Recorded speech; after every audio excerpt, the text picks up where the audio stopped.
3. Assalamualaikum warahmatullahi wabarakatuh. Kami dari kelompok 4 ingin mempresentasikan hasil diskusi kami mengenai perencanaan anggaran dan usaha tani. Kelompok kami terdiri dari saya sendiri, Mawar Sharon Legita, kemudian Dea Irmania, Deborah Marlina, Ahmad Karisudin, Muhammad Maulidan, Melinci Veganita, dan Elvira Viola. Next. Yang pertama adalah anggaran margin kotor. Anggaran margin kotor adalah anggaran yang digunakan untuk menghitung persentasi dari laba kotor. Penyusunan anggaran margin kotor sangat mudah dan sederhana untuk diterapkan. Akan tetapi, margin kotor mempunyai kelemahan. Antara lain, yang pertama, meningkatkan keuntungan dengan cara memperluas cabang usaha tani yang memberikan margin batas tinggi per kesatuan luas atau mengurangi margin batas rendah. Kemudian yang kedua, anggaran mutlak, linear terhadap biaya variabel, dan pendapatan kotor. Next.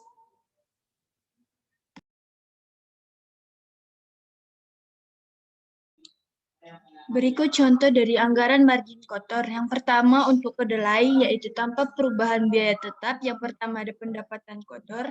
Yang B ada biaya variabel yang memenuhi. Yang pertama itu ada bibit atau benih seharga 14.000. Yang kedua ada pupuk kimia seharga 70.000.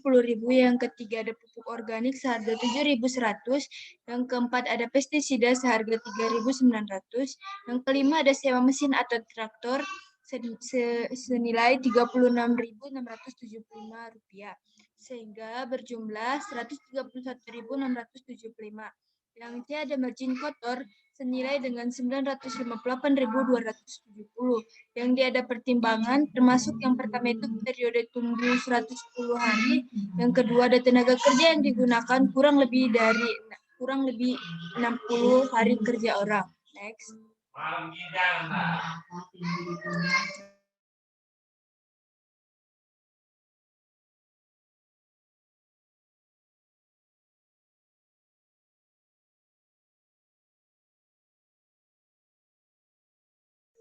Untuk kacang tanah, yaitu tanpa perubahan biaya tetap. Yang pertama ada pendapatan kotor, yang kedua ada biaya variabel yang termasuk yaitu bibit seharga Rp511.545, yang kedua ada pupuk kimia seharga Rp235.000, yang ketiga ada pupuk organik seharga Rp1.461.000, yang kelima ada sewa mesin atau traktor seharga Rp179.695 dengan jumlah total yaitu Rp3.670.065 dan margin kotornya yaitu senilai Rp2.837.555.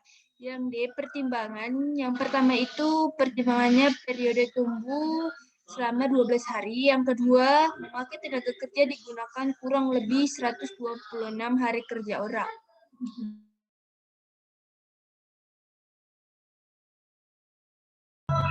Baik, selanjutnya itu apa itu anggaran arus uang tunai parsial? Anggaran arus uang tunai parsial adalah anggaran yang digunakan untuk melihat perubahan arus uang tunai akibat dari perubahan yang diusulkan. Tujuannya untuk memperkuat kelayakan suatu usulan yang mencakup beberapa tahun atau jangka panjang. Seperti yang bisa kita lihat, ada contoh mengenai anggaran arus uang tunai pembelian mesin perontok gabah untuk 10 musim tanam, di mana 10 musim tanam itu yaitu selama 5 tahun. Anggaran arus uang tanah ini terdiri atas kerugian, keuntungan, dan tambah arus uang tunai. Di dalam kerugian terdiri atas biaya tambahan. Biaya tambahan ini dibagi lagi menjadi harga mesin perontok dan perawatan. Lalu ada penerimaan yang hilang dan jumlah kerugian. Dalam kerugian, untuk anggaran arus uang tunai ini sebesar Rp900.000, di mana perawatannya sebesar Rp75.000 yang diasumsikan sama setiap tahunnya. Lalu ada jumlah kerugian sebesar Rp900.000 dari mana? Dari kolom pertama yang harga mesin perontok turun ke bawah seharga Rp900.000, dan Rp75.000 pun untuk jumlah kerugiannya disamakan seperti kolom pertama dan kolom kedua dari harga mesin serta penerimaan yang hilang. Lalu yang kedua ada keuntungan. Nah, keuntungan ini terdiri atas penghematan sewa tenaga, penghasilan tambahan, serta keuntungan. Di mana keuntungan ini merupakan selisih antara penjumlahan antara penghasilan tambahan serta penghematan sewa. 196.000 unit terdapat dari mana? Seperti yang kita bisa lihat dari catatan bahwa penghematan tenaga sebesar 98.000 per musim, di mana kolom pertama merupakan tambahan dari kolom kedua harus sama dengan kolom ketiga dan kolom keempat dan seterusnya. Jadi 196 diasiskan sama sesuai dengan tahunnya. Jadi berdasarkan penghasilan tanaman penghasilan tambahan sebesar Rp1.120.000 ditambahkan Rp196.000, maka keuntungannya sebesar Rp1.316.000. Selanjutnya ada tambahan arus uang tunai. Tambahan arus uang tunai ini mendapatkan negatif Rp900.000 dari mana? Karena pada kerugian kita mendapatkan Rp900.000, maka keuntungannya pun nol. Jadi minus Rp900.000 dikurangi keuntungan nol, maka hasilnya akan minus Rp900.000. Dengan tambahan arus uang tunainya sebesar Rp1.241.000 dengan diskon faktornya di mana 10% per tahun sebesar 1 pada tahun awal atau tahun sebelum memulai, lalu tahun awalnya 0,906. Itu dikurangi dari 1, jadi 1 dikurangi 10% seperti itu. Nah, untuk nilai sekarang neto atau NPV di mana nilai sekarangnya sebesar Rp900.000 dikurangi dari tahun pertama, tahun kedua, tahun ketiga, tahun keempat, dan tahun kelima sebesar Rp4.703.392.000. Maka hasilnya neto sekarang atau NPV-nya sebesar Rp3.803.390.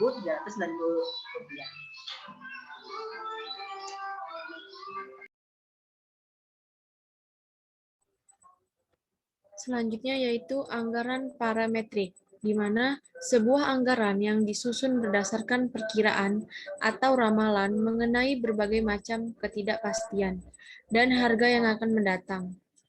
Cara memperkirakan dengan menggunakan beberapa nilai seperti nilai sebaran peluang, koefisien, nilai tengah, dan lain-lain. Masa yang akan mendatang bisa aja sudah dirasakan dari masa sekarang. Untuk itulah, anggaran ini digunakan dengan memperhatikan sebuah ketidakpastian yang dilakukan dengan sebuah prediksi. Sesuatu yang tidak pasti itu disebut dengan koefisien. Next. Anggaran ini terbagi menjadi 2 jenis, yaitu break-even budgeting yang artinya koefisiennya hanya 1. Yang kedua, parametric budgeting yang artinya koefisiennya lebih dari 1. Berikut adalah contoh break-even budgeting. Didapat contoh kasus pada tanggal 5 Januari 2006. Terdapat ada pengeluaran dan keuntungan. Di dalam pengeluaran ada penyusutan itu sebesar 90.000, bunga 5% menjadi 45.000, perawatan 7 tambah banyak hari yang disewakan itu dengan rumus 13.125 ditambah 1.875 hari, dan yang terakhir ada penerimaan yang hilang itu 0. Jadi jumlah pengeluarannya itu dengan rumus 148.125 tambah 1.875 hari. Terus ada keuntungan. Keuntungan itu ada 2. Yang pertama ada pengeluaran yang dihemat, yaitu menyewa tenaga 7 hari kerja orang itu sebesar 98.000. Yang kedua ada penghasilan tambahan yang disewakan hari itu ada 14.000 hari. Dengan rumus jumlahnya 98.000 tambah 14.000 hari. Jadi rumus tambahan keuntungan dari pengeluaran dan keuntungan tadi itu bisa digabung untuk mendapatkan banyak hari kerja yang disewakan itu dengan rumus 98.000 tambah 14H dikurang 148.125 ditambah 1.800H sama dengan 0. 12.125H sama dengan 50.125. Banyak hari kerja yang disewakan itu sebesar 4,13 hari. Jadi namanya break even itu titik impasnya sama, dalam artian tidak ada mendapat keuntungan maupun kerugian. Next.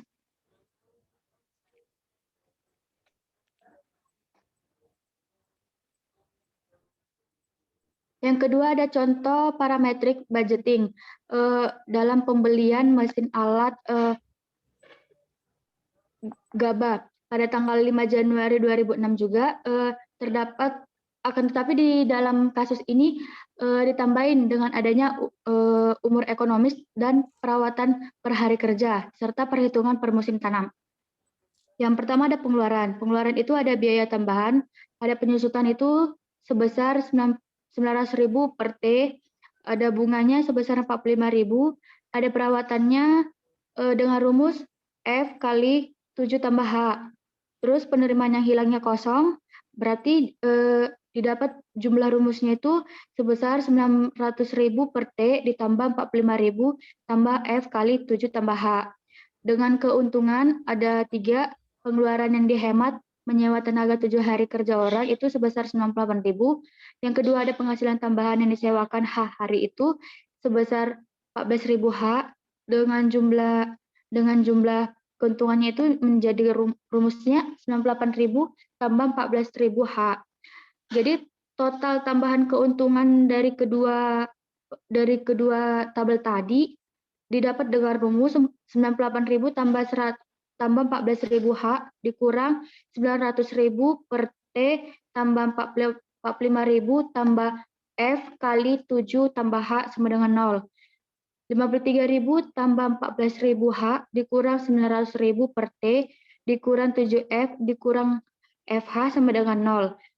53.000 sama dengan 900.000 per T ditambah 7F dikurang 14.000 dikurang F kali H. Di mana pemberian N dan arti HTF tadi merupakan suatu keputusan sendiri. Beragam alternatif dalam memberikan nilai HTF merupakan berbagai alternatif dalam perencanaan.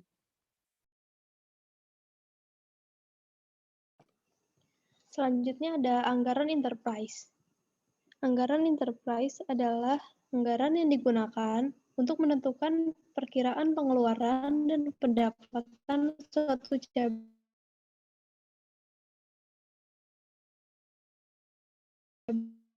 usaha tani, persatuan produksi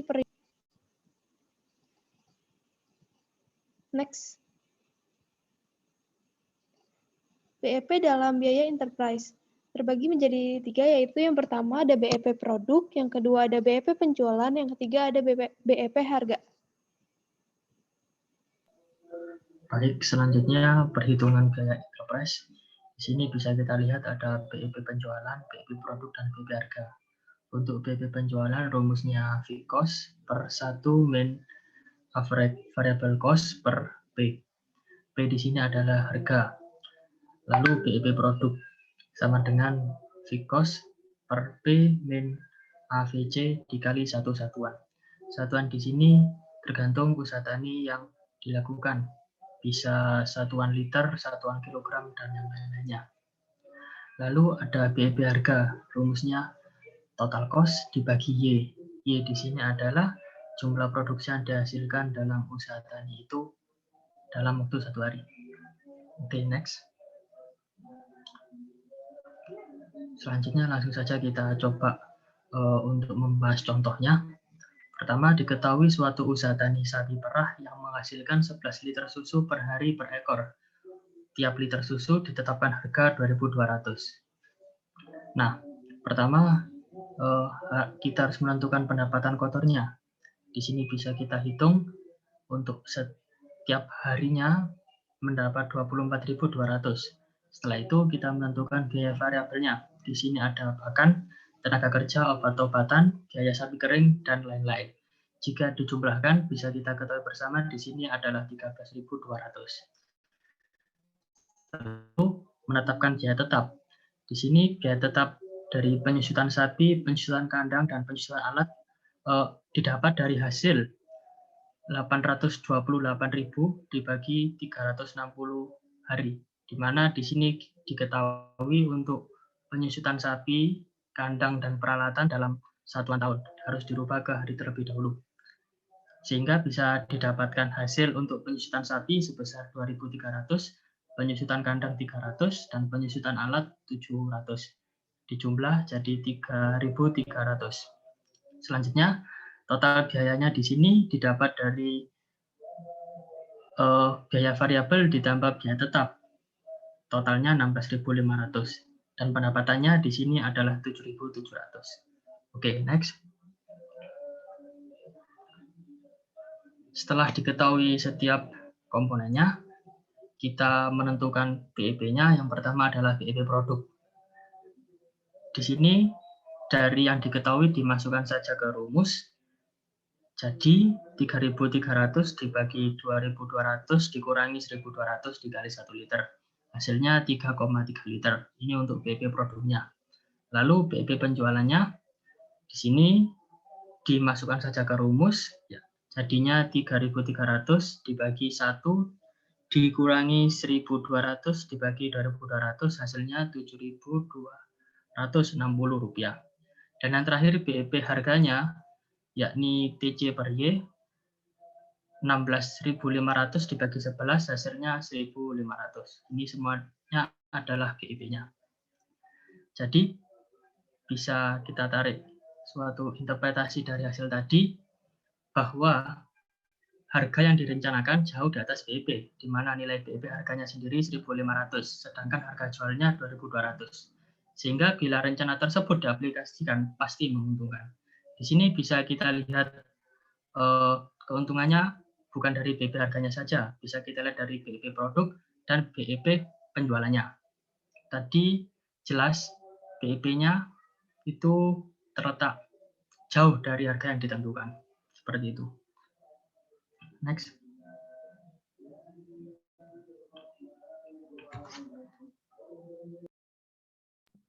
Baik, sekian presentasi dari kelompok kami. Kami ucapkan terima kasih atas perhatiannya.